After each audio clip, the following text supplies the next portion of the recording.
Hello বন্ধুরা, আমি তোমাদের কাজল ম্যাম জ্ঞানজ্যোতি কোচিং সেন্টারের পক্ষ থেকে তোমাদের সকলকে জানাই স্বাগত। তো আজকে আমি তোমাদের ইউনিভার্সিটি আন্ডারে মেজর হিস্ট্রি সাবজেক্টের যে টপিকটি নিয়ে আলোচনা করব সেটি হচ্ছে পলিসের বৈশিষ্ট্য।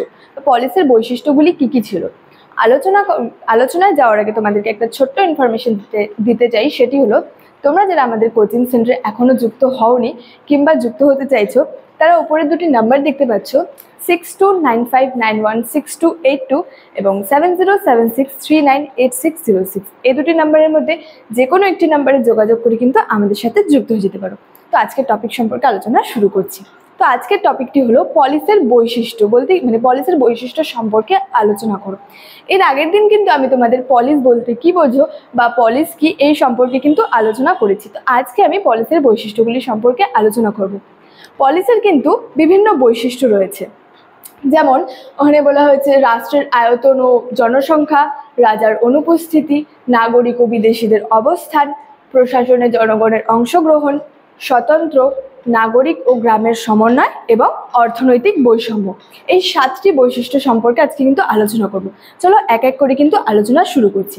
প্রথমে বলা হয়েছে যে রাষ্ট্রের আয়তন ও জনসংখ্যা।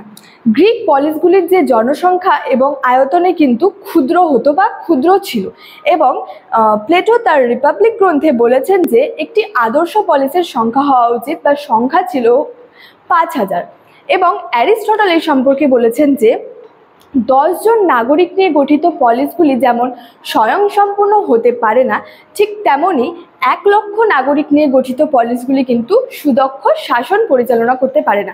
মানে এমনটা বলা হয়েছে যে কম নাগরিক নিয়ে গঠিত পলিসগুলি যেমন স্বয়ংসম্পূর্ণ হতে পারে না বা পারতো না, ঠিক তেমনি অনেক নাগরিক দিয়ে বা অধিক নাগরিক নিয়ে গঠিত কিন্তু পলিসগুলি সুদক্ষ শাসন পরিচালনা করতে কিন্তু পারতো না বা পারে না। নেক্সট পয়েন্টে বলছে হচ্ছে রাজার অনুপস্থিতি। অধিকাংশ পলিসগুলো কিন্তু রাজতন্ত্রের অনুপস্থিতি ছিল, অনুপস্থিতি মানে বুঝতেই পারছো, রাজতন্ত্র কিন্তু উপস্থিত ছিল না বলা হয়েছে। তারপরে পলিসগুলিতে যে অভিজাততান্ত্রিক, তারপরে হলো গণতান্ত্রিক এবং স্বৈরতান্ত্রিক, এরূপ কিন্তু বিভিন্ন ধরনের হতো পলিসগুলি। এবং বংশানুক্রমিক যে রাজতন্ত্র থাকলেও নির্দিষ্ট অভিজাতদের হাতে কিন্তু রাষ্ট্র ক্ষমতা চলে গিয়েছিল। নেক্সট বৈশিষ্ট্য হচ্ছে নাগরিক ও বিদেশিদের অবস্থান, নাগরিক ও বিদেশিদের অবস্থান সম্পর্কে বলা হয়েছে। প্রতিটি পলিসে কিন্তু নাগরিক ছাড়াও কিন্তু বিদেশিরা অবস্থান করত বা বিদেশিরা কিন্তু বসবাস করত।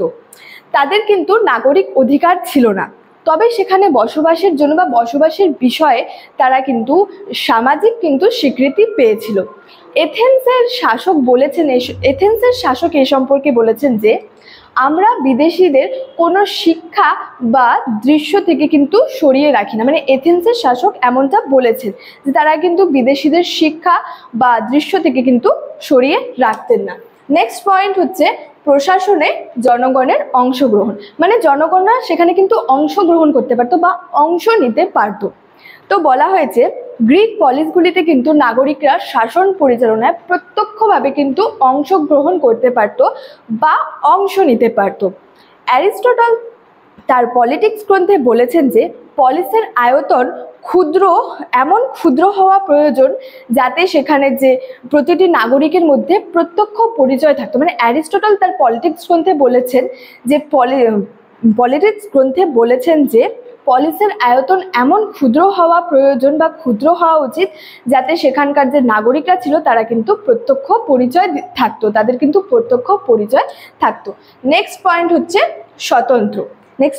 স্বতন্ত্র সম্পর্কে। গ্রিসের প্রতিটি পলিস কিন্তু একে অপরের থেকে কিন্তু স্বতন্ত্র ছিল। গ্রিসের যে প্রতিটি পলিস ছিল তারা কিন্তু একে অপরের থেকে কিন্তু স্বাধীন ছিল। তারপর বলা হয়েছে প্রতিটি পলিসের কিন্তু নিজস্ব সেনাবাহিনী, সরকার এবং কিন্তু ক্যালেন্ডার থাকতো, এবং পলিসগুলির প্রতিটি পৃথক মুদ্রা ব্যবস্থা আর সেখানে মানচিত্র ছিল বলে কিন্তু অনুমান করা হয়। এবং কোনো ক্ষেত্রে বলা হয়েছে যে পলিসগুলিতে ছিল তাদের কিন্তু পূজা পদ্ধতি কিন্তু বা পূজার যে পদ্ধতি ছিল সেগুলি কিন্তু পৃথক হতো। তারপরের পয়েন্টে বলা হয়েছে বা তারপরের বৈশিষ্ট্যটি হলো নগর ও গ্রামের সমন্বয়। এখানে বলা হয়েছে গ্রিক নগর রাষ্ট্র বলতে শুধু রাষ্ট্র জুড়ে নগরের অবস্থানকে বোঝায় না।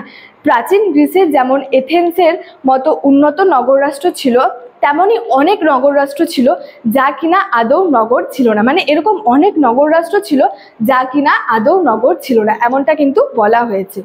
লাস্টে বলা হয়েছে অর্থনৈতিক বৈষম্য, মানে অর্থনৈতিক বৈষম্যের কথা, এটা হচ্ছে লাস্ট বৈশিষ্ট্য। এখানে গ্রিসের যে বিভিন্ন নগর রাষ্ট্রের মধ্যে কিন্তু অর্থনৈতিক বৈষম্য ছিল, এবং যেমন একদিকে ছিল হচ্ছে কোরিন্থ এবং মিলেটাসের যে মানুষ ছিল তারা কিন্তু শিল্প ও বাণিজ্যর দ্বারা বা বাণিজ্যের মধ্যে কিন্তু তাদের জীবিকা নির্বাহ করত, এবং অন্যদিকে যে স্পার্টা, এলিস এবং আর্কাডিয়ার মানুষ কিন্তু কৃষি, যুদ্ধ করে এবং মন্দিরের আয়ের মাধ্যমে বা মন্দিরের আয়ের ওপর কিন্তু তারা কিন্তু নির্ভরশীল ছিল।